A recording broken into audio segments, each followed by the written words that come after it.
nggak boleh bicara. Bahkan ketika kita bersin mawon nggak sunnah baca alhamdulillah. Bahkan juga jawabi salam mawon boten wajib.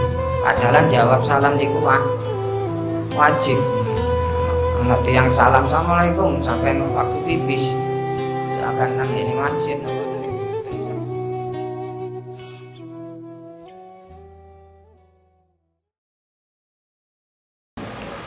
Jadi pada waktu Rasulullah itu masuk ke dalam jamban atau kamar mandi WC, sahabat Anas ini membawakan sesuatu. Sahabat Anas ini tidak sendirian, bersama dengan teman sebayanya, wahulamun nahwi. Maksudnya lari cilik sing sepadane ing sak pantaran, sak umur. Wonten sing ngatakan itu adalah sahabat Abu Hurairah. Ada yang mengatakan sahabat sing sak pantaran itu adalah sahabat Ibnu Mas'ud. Ada yang mengatakan gitu. Disamarkan namanya.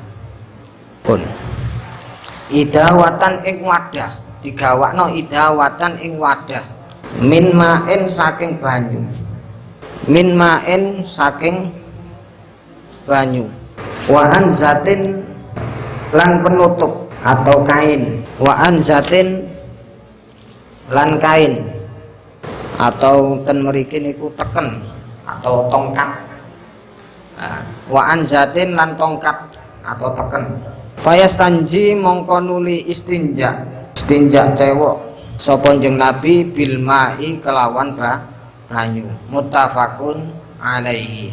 Dan sepakati apa hadal hadis alaihi ing atase hadal. Jadi ketika Rasulullah masuk ke dalam WC, Sayyidina Anas dan juga sahabat yang lainnya, wakila Ibnu Mas'ud itu membawakan wadah kecil yang terbuat dari kulit berisikan air, dan juga membawakan tongkat. Kemudian Rasulullah istinja membersihkan setelah qadha'il hajat, membuang hajatnya selesai, istinja dengan air yang diberikan oleh sahabat Anas dan temannya itu tadi.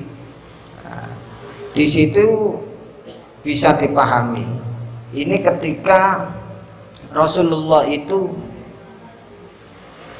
BAB-nya tidak di dalam rumah, alias ini itu konteksnya hadis ini di luar ruangan atau di lapangan, di tempat-tempat yang lapang, kebunan, sawah, ngoten niku. Nek saniki. Jadi ketika kita itu BAB di daerah lapang, di luar rumah, itu yang dikerjakan Rasulullah itu dan sahabat, termasuk sahabat Anas ini mempersiapkan air, wadah yang berisi air, kemudian membawa teken yang di situ atau tombak, istilahnya biyen niku kan tombak si perang, bawa tombak ditancapkan di dekat Rasulullah mau BAB niku. Sebagai satir di situ, sebagai tempat ada selambuna. Tadi ada kain lah penghalangnya. Dalam riwayat yang lain, sahabat ini yang jadi satirnya, jadi penutupnya, sehingga Rasulullah buang hajat itu di tempat yang lapang itu terhindar dari dilihat oleh orang lain. Memang ada biasanya gitu, harus cari tempat yang jauh dari keramaian orang, yang jauh dari lalu lalang orang lain. Setelah kita cari tempat dapat, itu saja harus ada satirnya, penutupnya. Kalau enggak ada, ya bisa makruh, bisa juga haram kalau kita dilihat orang atau aurat kita dilihat orang lain yang bukan mahram kita. harus ada penutupnya. Makanya di dalam adabiyah napa namine qadha'il hajat niku kan nggak boleh salah satunya menghadap kiblat atau mungkuri kiblat. Mriki ana wonten tangga hadis ini. Wonten sih dereng. Jadi intinya kalau memang kita itu buang hajat di daerah yang tidak di tempatnya, kita buang hajat, nggak menemukan, nyari tempatnya, WC nggak ada, di tanah lapangan cari yang tempat yang sepi, yang terhindar dari dilihat manusia, itu pun harus dikasih satir. Misalkan kalau di jalan sekarang naik mobil jalan tol ya, jadi rest area ini sih tahu ngoten niku BAB atau black pipis ya yes, pinggir dalan mau, cuman syaratnya itu yaitu harus ada penutup, harus ada satirnya ya, bisa dengan pintu mobilnya dibuka titik gitu. Sepenting ada penutupnya. Cuman penutup di sini itu ada batasnya, ada tingginya, ada apa namanya, ada jaraknya, yang mana kalau tidak sesuai dengan ketentuan syariat, ketinggian dan jarak dari satir itu yang mempengaruhi dari hukum itu sendiri. Satir itu minimal itu tidak kurang dari 2/3 hasta. Satir penutup 2/3 hasta itu samenten iki, sak lengen iki. Sak lengen niku kinten-kinten 48 cm. Nek 2/3 nih berarti pinten? 30 nih. 2/3 dari 48. Nggih, 30-an ya. Berarti nggak boleh di bawah 30 cm satirnya itu. Kalau misalkan 25 cm atau 20 cm satirnya, berarti itu kan memenuhi syarat. Berarti masih dikategorikan bisa kena hukum haram, juga bisa hukum makruh.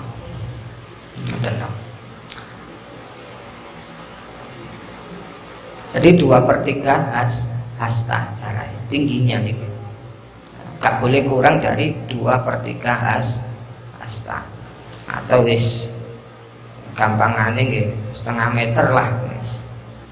Atau tidak di bawahnya itu ya di bawah 30. Nah, 2/3 hasta niku kan sak hasta 48. Nah, 2/3 nih kayak 30-an. Ya, gak boleh di bawah 30 cm. Kalau di bawah 25 cm yaitu enggak termasuk satir, harus di atasnya itu. 30 cm lah, minimal 30 cm. Terus jaraknya itu ya nggak boleh lebih dari 1 meter. Kalau di luar loh, nggak boleh lebih dari 1 meter. Misalkan kita buang hajat di daerah lapang, ada tembok tapi temboknya jauh, jadi temboknya jauh, jaraknya lebih dari 1 meter. Memang temboknya dukur, tapi kita buang hajatnya itu jauh dari tembok niku. Nah, itu termasuk bukan juga satir kalau di tanah lapang. Jadi niku syaratnya harus ada satir, harus satirnya itu penghalangnya itu lebih dari 2/3 atau minimal 2/3 hasta. Terus jaraknya jauhnya tidak jauh dari 1 meter pun. Jadi niki cara istinjanya Rasulullah dengan menggunakan napa namine air. Memang ada istinja Rasulullah menggunakan batu. Istinja bil hajar namine, dengan menggunakan batu. Tentunya ada syarat-syaratnya. Kalau sekarang ya pakai batu ya nggak usum gitu. Ya, sana gitu tisu gitu, tisu. Cuman nggak pakai tisu nggih sing kata, blebetin itu sing kata. Nah, memang terpaksa pakai tisu. Ini kelihatan hotel-hotel kan ngoten lah, pakai tisu. Nah, tisunya tipis sampai juga titik ya, tembus. Akhirnya tangannya kena najis. Ya sing kata. Tapi sing sae niku dikumpulkan. Maksudnya di istinja dengan batu, kemudian istinja dengan air, atau tisu dulu baru dengan air kalau memang ada air. Kalau nggak ada ya tisu nggak apa-apa.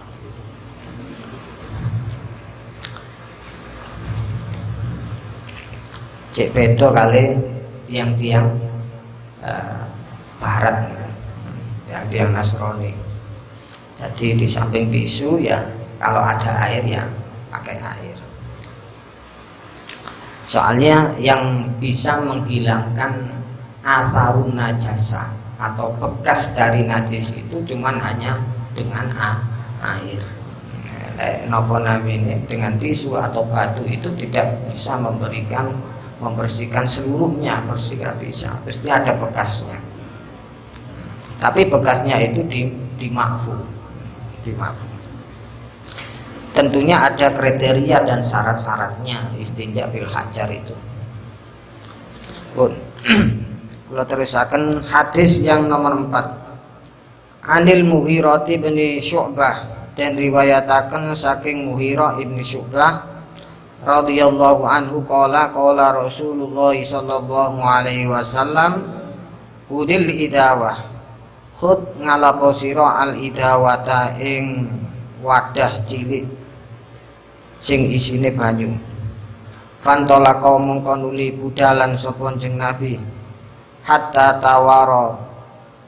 tawaro hingga ketutupan sapa Kanjeng Nabi ani saking ingsun. Faqadha mongko ngrampungaken atau nekani sapa Kanjeng Nabi hajatahu ing hajate Kanjeng Nabi. Niki hampir sama dengan hadis yang pertama. Bahwasanya Rasulullah ketika buang hajat mencari tempat yang jauh dari keramaian, kemudian dibawakan oleh sahabat Anas atau sahabat Ibnu Mas'ud, bawakan wadah yang berisikan air atau batu, kadang juga gitu. Kemudian Rasulullah itu ketutupan, artinya maksudnya itu sahabat ini yang nutupi sebagai satir hatta tawaro anni, sehingga Rasulullah terhalang dari kami, dari saya. Kemudian Rasulullah merampungkan istinjanya, ceweknya. Soalnya penting masalah napa namine buang hajat ini ya, berhubungan dengan najis ya, berhubungan juga dengan syarat sahnya sholat. Tentunya kalau ada najisnya ya pastilah sholat kita nggak sah karena membawa najis. Hadis berikutnya an Abi Hurairah, dan riwayataken saking Abi Hurairah radhiyallahu anhu qala ittaqul la'inaini, mestine ngoten. Ittaqu wedya sira kabeh al-la'inaini ing perkara loro kang nyebabi den laknat. Alladzi nyatane wong yatakhalla kang buang hajat sapa alladzi fi tariqin nasi ing dalem dalane menungso audillihim atawa ayub-ayubane menungso. Rawahu ngriwayataken ing hadal hadis sapa Muslimun, Imam Muslim. Hadis diriwayatkan Abi Hurairah bahwasanya Rasulullah memperingatkan kita untuk berhati-hati terhadap dua perkara yang bisa menyebabkan kita itu mendapatkan dua laknat, mendapatkan laknat dari orang lain. Begitu juga dari malaikat melaknati kita kalau kita melakukan dua perkara. Yang pertama adalah alladzi yatakhalla fi tariqin nas, seorang yang buang hajat di tempat umum, di tempat yang biasa orang itu berjalan, di taman. Biasanya kan kata yang di taman atau di tempat-tempat umum, audillihim atau di tempat istirahat sing buat nyantai-nyantai orang-orang berteduh waktu udan atau waktu panas berteduh di situ. Itu nggak boleh kita buang hajat di situ. Pasti nanti orang yang ada di situ pasti ngamuk-ngamuk, melaknat kita. Ya, ngising nangone pos kampling misalkan, ini wong jagongan wong nunggu keamanan diisingi diwiluwi, mesti ngamuk, kurang ajar, mesti kurang ajar, lu metu nopo ae. Bahkan kan gini tahu ningali niku lho, ningali tulisan dilarang kencing, dilarang kencing di sini. Tidak ada yang kencing di sini kecuali anjing. Tulisan kejem lagi. Berarti oleh laknate wong. Oleh laknate wong ya berarti iso ndadekno rahmate pangeran itu enggak sampai kepada kita. Ada ya kita itu menyebabkan orang lain marah, sehingga orang lain itu berdosa sebab kita melakukan perbuatan itu tadi, buang hajat di tempat umum. Enggak boleh. Nggih, makanya tidak boleh. Jauhi perkara-perkara yang menyebabkan kita itu mendapatkan laknat. Termasuk ya buang hajat di tempat-tempat yang umumnya orang-orang lewat di situ atau berteduh di situ. Jadi nggak boleh di situ. Ya berteduh ini ya buat orang yang bukan hanya dari hujan tapi dari panas juga gitu, nggak boleh. Ya berteduh dari hujan kan, misalkan orang itu ya nyari tempat lek hujan itu kan tempat sing kering kan. Nah, lek kita itu BAB di tempat yang kering itu, yang teduh itu tadi, dan ada orang lewat di situ, akhirnya menghindari dari tempat yang kering itu, sehingga dia masuk ke tempat yang ngenei jebrotan lah. Ini kan buat orang mangkel lah, sehingga dilarang oleh Islam. Jadi disuruh menghindari. Alladzi yatakhalla fi tariqin nas audil lihim.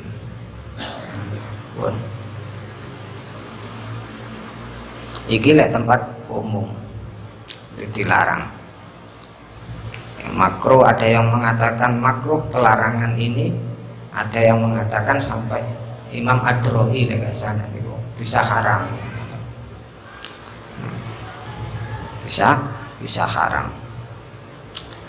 Pun wazadalan nambahi sopo Abu Dawud, Imam Abu Dawud nambahi hadis niku, sopo Abu Dawud, Imam Abu Dawud di dalam kitab Sunan Abu Dawud, an Mu'ad radhiyallahu an, saking sahabat Mu'ad radhiyallahu an, ditambahi al mawarida ing pira-pira panggonan tumekane menungso. Al mawarida ing pira-pira panggonan tumekane manungso. Ya tempat-tempat umum seperti taman itu kan, tempat-tempat yang banyak dikunjungi orang, itu gak boleh BAB di situ. Walafduhu utawi lafate Abu Dawud Lafate kaya ngeten. Di dalam Sunan Abu Dawud iku itaku al malaini salasa. Itaku wedya sira kabeh al malaina ing pira-pira laknat. Ing pira-pira perkara kang nyebabi laknat. As-salasata kang telu. As-salasata kang telu. Al baroza nyatane buang hajat fil mawaridi ing dalam pira-pira nggon tumekane manungsa ya, tempat-tempat umum yang banyak didatangi manusia. Wa qari'atit tariqi lan dalan umum. Wadilli lan pengayuban. Nah, jadi di dalan umum, pokoknya sing tempat-tempat umum, baik di jalannya atau di taman atau di tempat pos kampling dan lain sebagainya. Nah, itu enggak boleh. Kecuali lek nggone niku wau digawe maksiat, ngoten. Nggih. Digawe maksiat. Digawe apa? Ya judi, gawe ngombe-ngombe ngoten niku. Gak digawe perkara sing apik, dilarui gak kena, sik pancet ae. Wis disingi mawon. Cek buyar. Lha wonten keterangan ngoten niku. Digawe disingi gak apa-apa. Lek digawe buyar gak gelem sik pancet ae, wis disingi. Ya tujuane cek niku wau, cek buyar. Cek gak dulinan ngoten ae. Nah dikandani gak kena. Wali Ahmada lan iku tetap kedua Imam Ahmad di dalam musnadnya Imam Ahmad itu ada juga hadis dari Ibnu Abbas, diriwayatkan dari Imam Ibnu Abbas radhiyallahu anhuma au nakaimain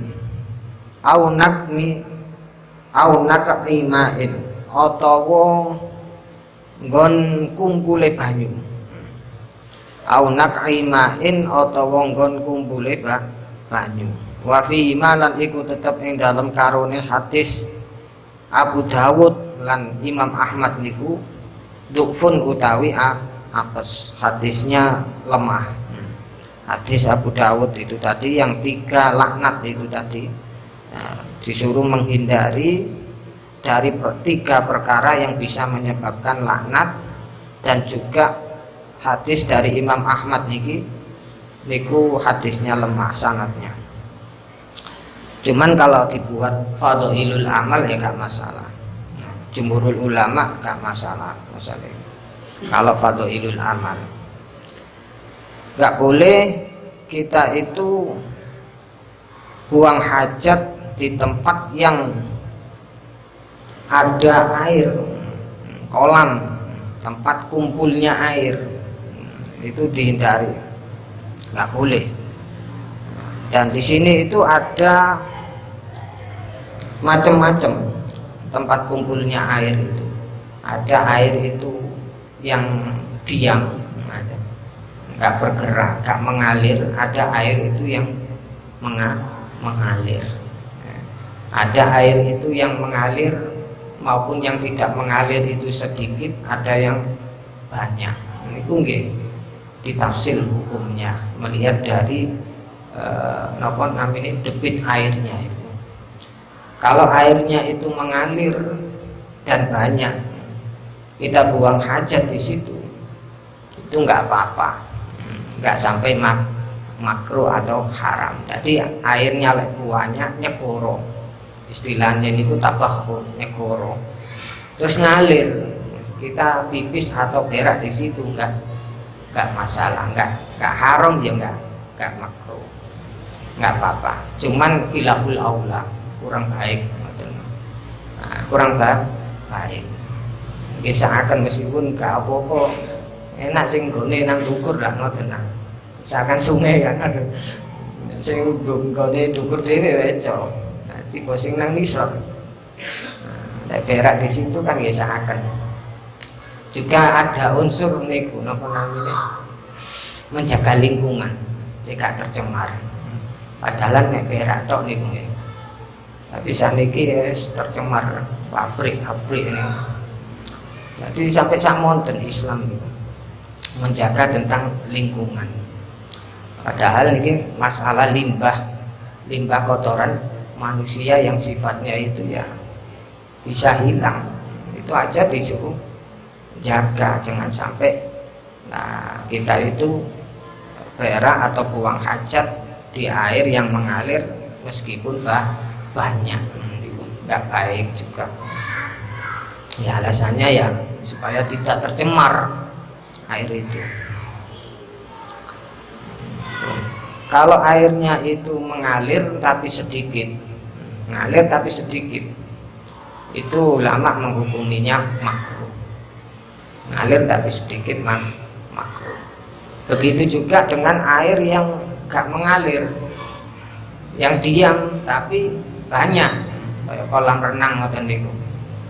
Gak mengalir tapi banyak, kayak kolam renang. Ya, gimana hukumnya? Para ulama menghukuminya makruh hukumnya, nggak sampai haram, banyak. Ya, itu kalau memang napa namine kolame dhewe, kolame dhewe. Nek kolame wong liya nggih otomatis beda lagi. Nggih. Napa? Nggih nggih, sing sewa-sewaan niku kan milik orang lain kan. Misalkan milik kita nggih. Milik kita dhewe ngoten, kolam renang. Terus diuyui ngoten niku. Kira-kira ngamuk ta mboten? Mesti ngamuk kan. Berarti nguyutan beriku hukumnya beda karo orang lain, milik orang lain. Ya beda lagi hukumnya, gak makruh, bisa haram. Mesti gak ridho orangnya kalau tahu. Wong coba milik kita aja nggak seneng diuyui, apalagi orang lain. Gitu. Jadi beda kalau miliknya sendiri makruh. Meskipun gak najis nopo kolamnya gede, cuman gak ada tiang itu jijik. Nah, misalkan sampean ngejak koncong ya, ten griya itu sampean wonten kolam renang ya. Ayo renang yuk, terus sampean uyu-uyu. Mesti gak gelem. Kalau sampean yang ngejak. Nggih, jijik. Lek ngerti nggih jijik. Meskipun gak pengaruh ya. Wong akeh. Wong meneh ambu kapori. Ya niki. Mbok meneh lek oyone pesing sampai kapori itu sampai kalah. Saking pesike. Ya, jadi lihat kolamnya. Kalau kolamnya milik sendiri atau milik orang lain, apabila nggak ridho orangnya, kita yakin nggak ridho ya haram. Nah, kita yakin ridho nggak apa-apa, yes. Nggak apa-apa. Tapi nggak jenenge menungso ya, masuk angsal lah ngoten niku, mulya teng mriku. Dipalekno awake dhewe mawon. Terus kalau airnya itu sedikit, gak mengalir, itu haram. Karena bisa membuat najis air itu. Jadi melihat dari debit air itu. Wa akhraja lan ngriwayataken sapa at-Tabrani, Imam Tabrani, an-nahya ing larangan angqadha'il hajati saking qadha'il hajat, buang hajat, tahtal asjari ing dalem ngisore wit, al musmirati kang woh, kang bakal woh, wis pokoke kang woh lah. Wadaffatin nahri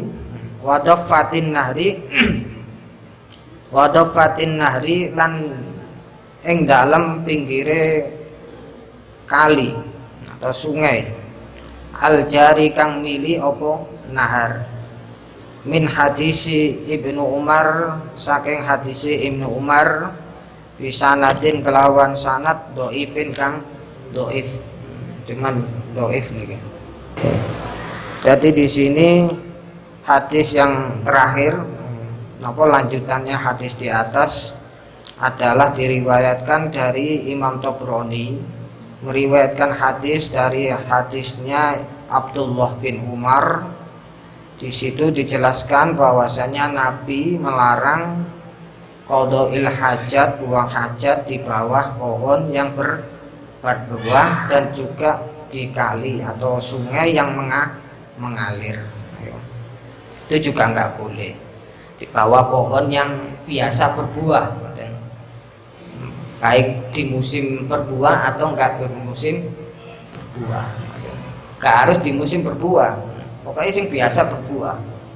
Nah, meskipun nggak musimnya, kita buang hajat di situ, itu nggak boleh, dilarang. Itu hukumnya makruh kalau miliknya sendiri, lahannya milik sendiri, makruh hukumnya. Macam, apalagi milik orang lain, jelas nggak oleh. Kecuali kalau kita yakin, misalkan milik teman kita, kita yakin bahwasanya kita kalau berak di situ, teman kita itu ridho yang milik lahan itu. Kalau ridho kan masalah, nah, cuman makruh dok, nggak sampai haram.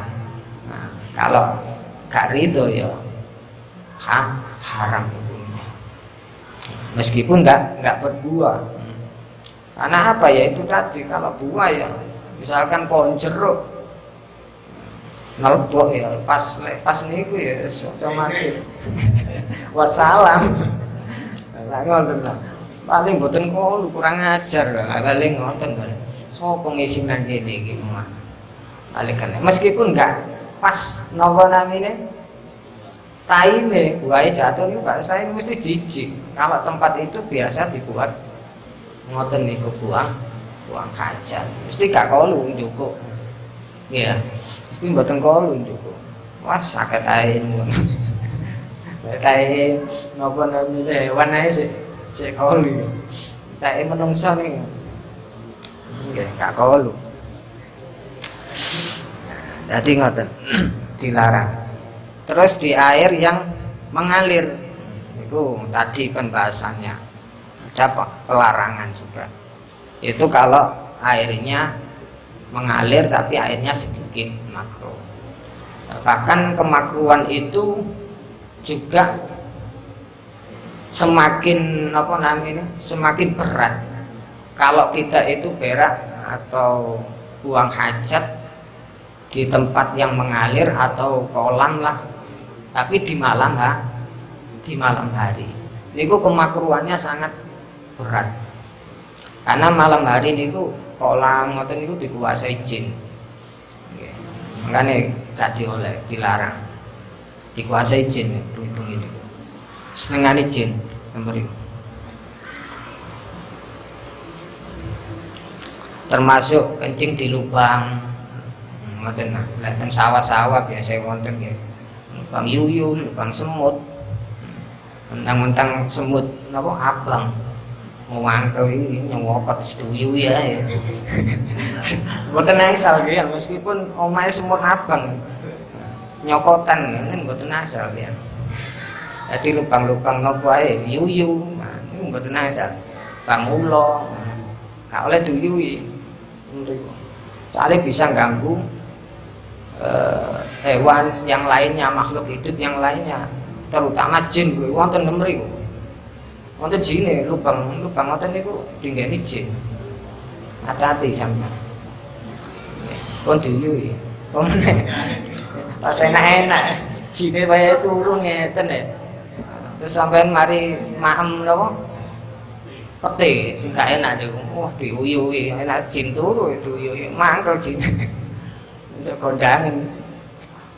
Nggih wonten tenate niku. Sing model ngoten wonten ya. Nguyuhi akhire mari gletak ya. Nggih sakit 7 hari sakit. Gara-gara ngoten niku nguyuhi. Bahkan di zaman Nabi niku wonten sahabat niku. Ya, nek gak salah niku sinten nggih? Sahabat Sa'ad bin Ubadah nek salah niku. Sahabat Sa'ad bin Ubadah niku nate pipis buang hajat di tempatnya suatu kaum Yahudi, yang Yahudi ngoten niku. jadi di tempat yang sudah disiapkan tapi di situ ada lubang. Terus diuyui ngoten niku. Ternyata wonten jine.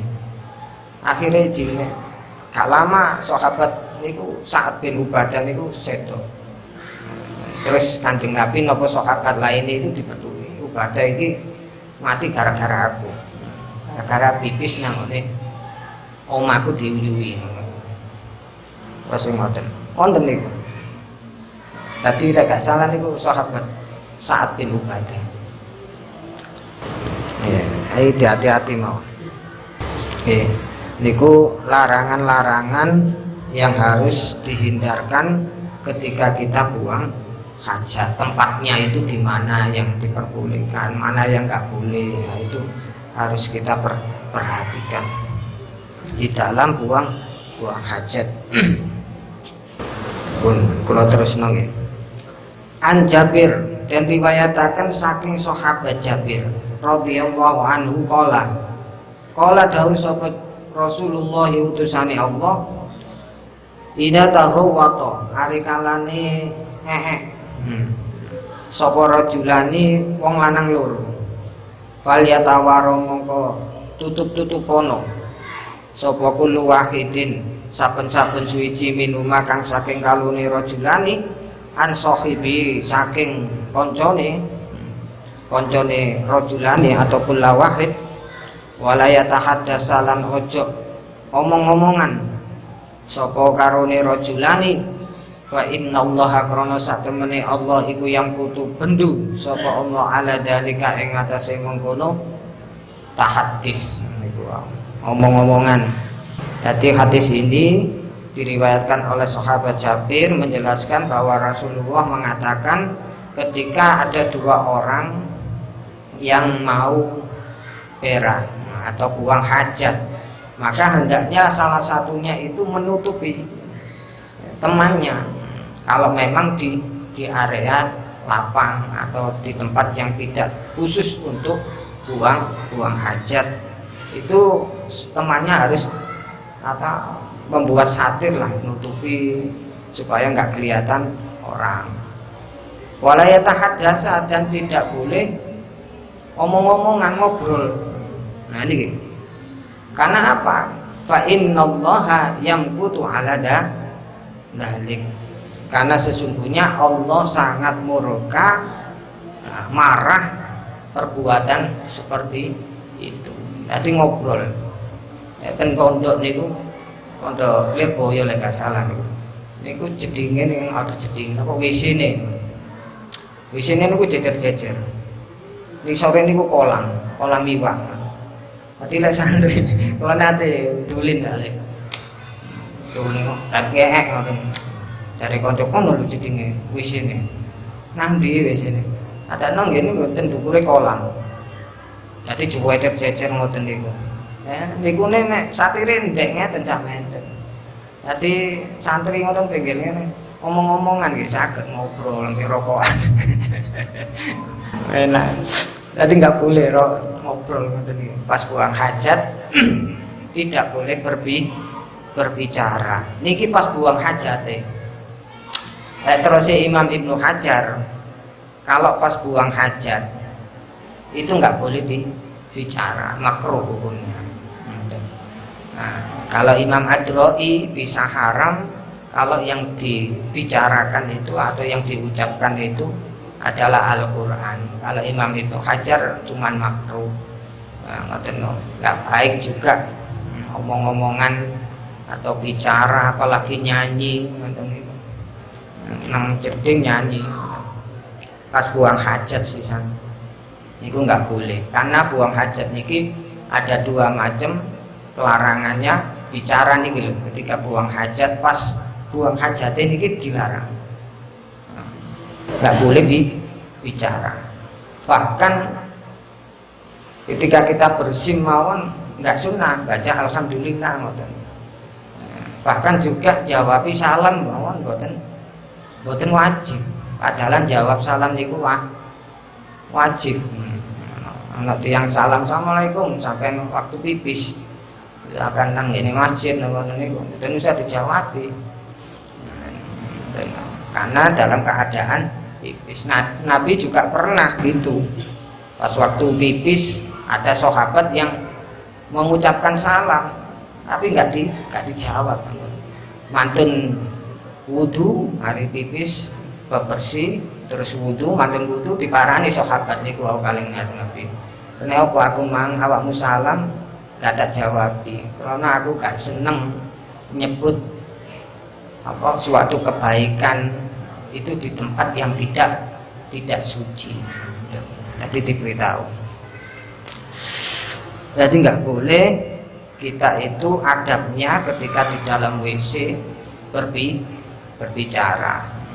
Kalau tidak ada hajat, cari ada hajat kebutuhan, misalkan didodok, orang sing dodok, wong apa enggak iki, meneng kan dibuka akhirnya, ya sampai dehen, ditandai nopo tak, itu mboten nopo. Kalau ada hajat, misalnya kita itu melihat saudara kita atau orang teman kita waktu kita itu BAB, ada kita melihat orang atau teman kita mau ketabrak misalkan, ya kita harus bilang itu kan hajat juga.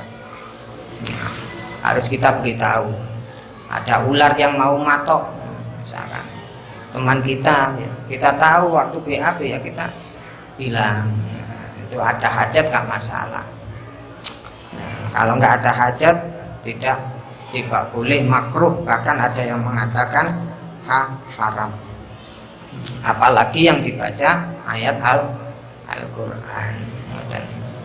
Wong salam aja, jawab salam aja nggak disunatkan jawab salam nih. Istibatin mawon, tenati mawon. Nah, bahkan jawab adzan niku nggih nggak disunatkan. Nanti ada nisa sampai nang jeding. Ya. Kan jawab ya nggak apa-apa, boten sunnah. Yang dipentingkan itu menjaga larangan bicara di dalam WC itu daripada kesunahan jawab. Kalau sudah habis atau keluar dari WC nggak apa-apa dijawab. Ada ulama yang gitu. Atau dijawab di dalam hati, atau bisa setelah keluar WC dijawab. Pun bisa nggih. Nggih niku. Jadi dilarang, termasuk adabnya adalah dilarang berbicara. Termasuk HP-an barang itu nggih. Iya. Ojo WA. HP ini melok nang WC. Bahkan orang sing ngobrol ya. Nang WC gak percaya ta? Bujuk gak percaya. Sampai sama